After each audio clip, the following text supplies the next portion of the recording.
மரப்பினும் ஓத்து குழலாகும் பார்ப்பான் பிறப்பொழுக்கங்குன்ற கெடும். மரப்பினும் ஓத்து குழலாகும் பார்ப்பான் பிறப்பொழுக்கங்குன்ற கெடும்.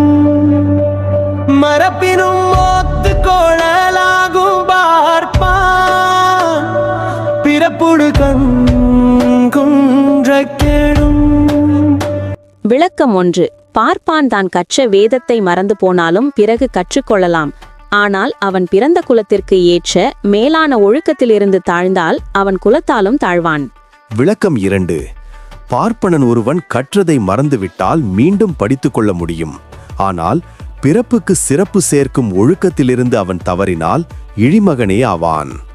மரப்பினும் ஓத்து குழலாகும் பார்ப்பான் பிறப்பொழுக்கம்